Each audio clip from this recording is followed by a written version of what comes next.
Hello everyone and welcome back to IMO Reviews. Today we are discussing Transformers Rise of the Beasts. It's probably worth touching on what I feel about the Transformers movies of past.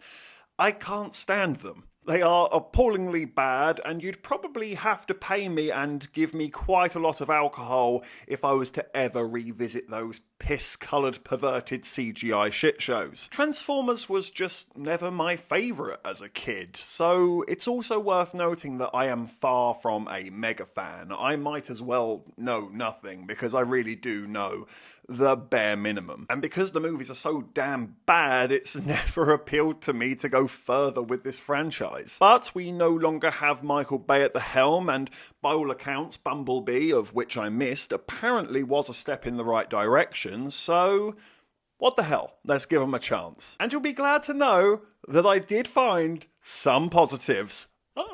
I know, I'm as shocked as you are. The soundtrack definitely appealed to my hip-hop tastes. Hearing DMX and Wu-Tang, yeah, I'm gonna smile at those musical cues coming in on the film. I could have done with more of it, if I'm being honest. I do think the CGI is impressive. I've seen better, but I've seen worse. But yes, if we are comparing them to the Bay movies, yes, I do think the CGI is significantly better. Mostly because I can properly understand how these robots transform and what into. And I can take some joy in watching them transform with all those little ching ching ching ching sound effects. I don't know, it was kind of pleasing, strangely. And it is made relatively well. It's nothing superb. It isn't trying to win the Oscar for Best Cinematography or Editing next year, but it is competent enough. Sadly, that is where my positives end for this movie. Yeah, put the seatbelt on. We're in for a ride. The biggest issue that I really have with this movie is it is just pure plot exposition. Every single piece of dialogue seemed to exist to just explain the plot. And I'm talking straight out the gates here. Like, seriously, it starts with exposition, and I was immediately bored, and I just didn't care.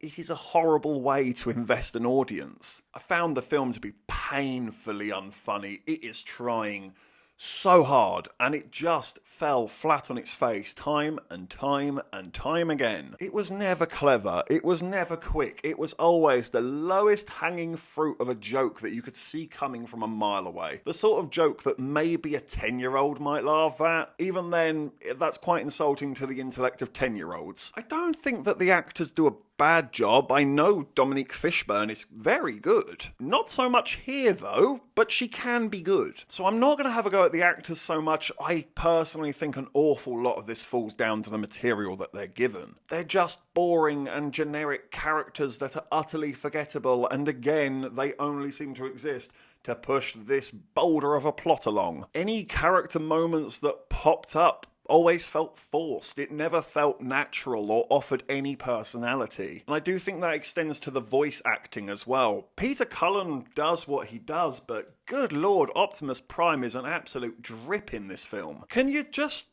smile? Maybe once. Just maybe laugh at something. Just offer some levity to this character, because bloody hell, you're as dry as a brick. Pete Davidson is a bit of a funny one, because I can understand why they chose him. He does feel like a good fit if we were going back to the cartoon. But again, I think it's the material that he's given. It's so crap. He calls the main character my dude or my guy so many times that it honestly just reminded me of this meme. Because he's my best friend, he's my pal, he's my homeboy, my rotten soldier, he's my sweet cheese, my good time boy. I refuse to call this film by its real title. To me, it is Plot Exposition, the movie. Nothing naturally unfolds or develops. It's never shown to you what's happening. You're just told what's happening. You don't ever see what the characters are feeling. You're told what the characters are feeling. And when that's about 85% of your dialogue, you're definitely doing something wrong. And just to put the cherry on the cake, overall, this is a very simple plot to follow. And yet, because of the dumb as hell language that they use in this film that they never stop to explain to anybody, the Maximals and the Autobots have to do something about the Unicron MacGuffin of the Decepticons. How am I meant to follow this? How am I meant to make this make sense? It's a damn easy plot about people need 2 parts of a key to stop a thing. But the way it's explained every 5 minutes with this just mumbo-jumbo language, I barely had a clue what was happening half the time. This is what my dear old mum must have felt like back in 1998 when I begged her to take me to see the first Pokemon movie. I remember seeing the fury on her face for having to sit through that movie, and I think it's probably the first time it really dawned on me how much my mum loved me. And when I rewatched the Pokemon movie as an adult, I really realised how much my mum loved me, because Jesus Christ, that's a shocker of a film. But back to my point, I'm sorry, Mum. I absolutely understand now. I felt so old. It's also way too long. It does not need to be 2 hours. I mean, the simplicity of this plot and the sheer fact that it exists just to have robots smash against each other, why isn't this 90 minutes? How many youngsters in the audience are really going to stay invested in plot exposition for 2 hours? So I'm going to give Plot Exposition the movie a 2 out of 10. It might not be Michael Bay anymore, but it's not doing anything that I didn't see already through the Michael Bay movies. It's basically the same old shit, just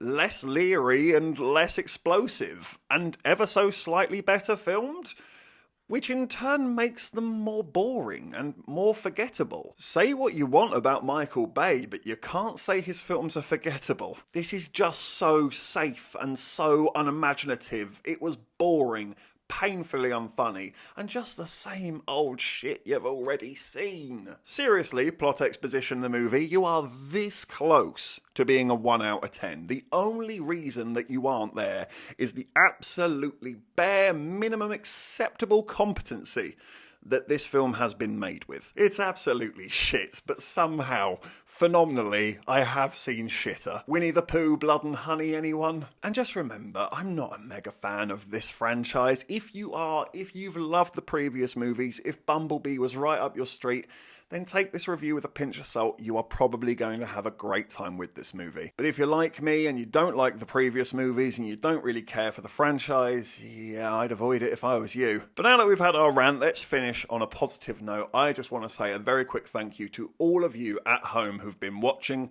liking, commenting, subscribing. The channel has been on a great lift recently, and it really is all down to you.